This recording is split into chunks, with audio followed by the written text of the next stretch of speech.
గణేశన్న నాయకత్వం, గణేశన్న నాయకత్వం, గణేశన్న నాయకత్వం.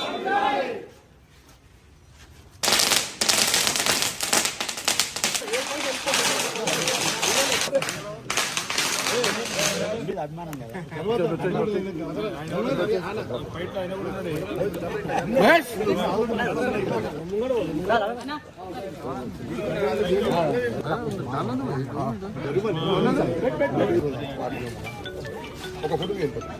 అందరికీ నమస్కారం.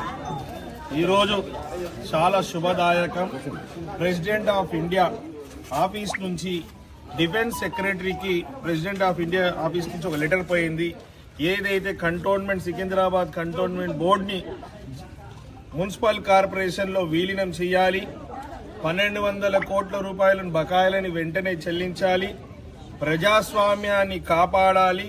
ఏ విధంగా అయితే రానున్న రోజుల్లో జిహెచ్ఎంసీలో మున్సిపల్ కార్పొరేషన్ ఎలక్షన్స్ అవుతుందో దాంతో పాటే మా ప్రాంతాన్ని బోర్డుని మున్సిపల్ కార్పొరేషన్లో విలీనం చేసి మనకి ఎలక్షన్ పెట్టాలని ఏదైతే డిమాండ్స్ తోటి 8 రోజులు కంటోన్మెంట్ వ్యాప్తంగా జనాలు వచ్చి రిలే నిరాహార దీక్షలో పాల్గొని జనాలందరూ కోరుకుంటుంది, యువత కావచ్చు, బస్తీవాసులు కావచ్చు, కాలనీ వాసులు అందరూ కూడా ఈ కంటోన్మెంట్ బోర్డు మెర్జ్ అయితేనే ఈ ప్రాంతం డెవలప్మెంట్ అవుతుందని ఒక నమ్మకంతో అందరు పాల్గొని రిలే నిరాహార దీక్ష తర్వాత నేను అందరికీ లెటర్ రాశాను. అందులో భాగంగానే ప్రెసిడెంట్ ఆఫ్ ఇండియా కూడా లెటర్ రాస్తే మాకు డిమాండ్స్ ఏముందని వారికి రాస్తే న్యాయమైన డిమాండ్ అని వారు భావించి వారు కూడా డిఫెన్స్ సెక్రటరీకి ఇంకా కన్సర్న్ మంత్రులకంతా లెటర్ పెట్టడం ఇదొక మనకు ఫస్ట్ విజయం అని కూడా ఈ సందర్భంగా కంటోన్మెంట్ ప్రజలకు తెలుపుతున్నారు.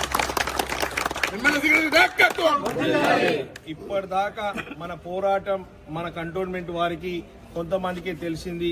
ఇప్పుడు ఈ యొక్క పోరాటాన్ని ఈ యొక్క విలీనం అంశం అనేది కేంద్రం దాకా వెళ్ళింది. ప్రెసిడెంట్ ఆఫ్ ఇండియా కూడా దీని దృష్టి సారించి వెంటనే దీని మీద ఏదైనా రిజల్ట్ ఇవ్వాలని కూడా వారు చెప్పడం జరిగిందంటే ఇది చాలా శుభదాయకం అని తెలుపుతూ అన్ని ఆఫీసర్స్ కూడా దీని కన్సర్న్ ఆఫీసర్స్ కూడా దీన్ని తొందరగానే సానుకూలంగా స్పందించి ఈ ప్రాంతాన్ని మున్సిపల్ కార్పొరేషన్లో విలీనం చేస్తారని పూర్తి స్థాయిగా నాకు నమ్మకం ఉంది.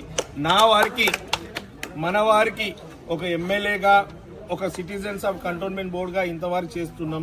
నిజంగా కూడా బీజేపీ వాళ్ళ చిత్తశుద్ధి ఉంటే, బీజేపీ ఎంపీ గారికి ఈ పట్టింపు ఉంటే, ఒక మామూలుగా నేనే లెటర్ ఇస్తే వాళ్ళు ఇంత స్పందించిన వాళ్ళు ఇంత యాక్షన్ కి స్టెప్స్ తీసుకుంటారు. ఒకవేళ ఎంపీ గారు బీజేపీ ఎంపీ బీజేపీ ప్రభుత్వం వారు మన దీని గురించి మాట్లాడుంటే ఈ పార్టీకి ఇంకా ఫుల్ ఫ్లెడ్జ్ గా రెస్పాన్స్ వచ్చేది, విలీనం ప్రక్రియ స్టార్ట్ అయ్యేది, మనకు 1200 కోట్లు వచ్చేది.